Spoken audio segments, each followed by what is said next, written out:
Monsieur le ministre de l'Intérieur, vous qui vous êtes visiblement trompé de ministère, puisque vous ne parlez que de l'extérieur et surtout de l'Algérie, dont pourtant le taux d'exécution des OQTF est le même que le Maroc, la Tunisie ou le Mali, témoignant que vous ne vous agitez pas pour les Français, mais pour vos propres intérêts. Avec vos ripostes graduées, vos menaces de démission, vous nous jouez tous les jours une nouvelle partition qui ne vous mène qu'à des défaites. Car pour exister, vous copiez les méthodes des fascistes outre-Atlantique, mais vous n'êtes pas Trump, monsieur, juste un joueur de trompette. Oui, il faut parler de sang sale.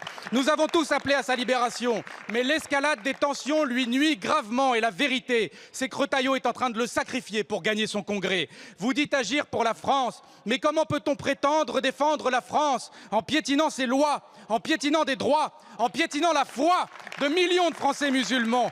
Pourquoi M. Retailleau et son gouvernement s'acharnent-ils à vouloir couper le fil de cette histoire délicate tissée entre nos deux peuples qui ont tant d'enfants en partage? Ces mêmes enfants qui n'ont pas à tourner la page de la colonisation, mais qui ont un besoin de vérité, car les crises s'enchaînent à cause de ces non-dits et de toute cette histoire qu'on a voulu laisser enfouie. D'ailleurs, vous qui dénoncez la cancel culture, alors pourquoi ne pas vous insurger quand un documentaire sur l'usage des armes chimiques en Algérie est déprogrammé de la télé?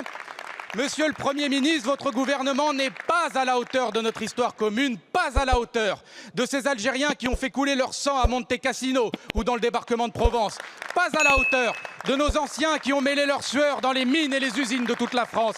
Il n'est nullement question ici de repentance, mais juste d'apporter un peu de respect et de reconnaissance. Et ce n'est pas l'Algérie qui nous agresse, monsieur le Premier ministre, c'est vous qui agressez la France lorsque les vôtres osent parler des belles heures de la colonisation. Car en disant cela, vous insultez Gisèle Halimi, Simone de Beauvoir, Jacques Vergès ou Fernand Yveton et tous ces Français qui ont su, contrairement à vous, s'opposer à l'inhumanité et qui ont milité dans l'ombre et la lumière pour rapprocher ces deux peuples que vous essayez aujourd'hui de séparer.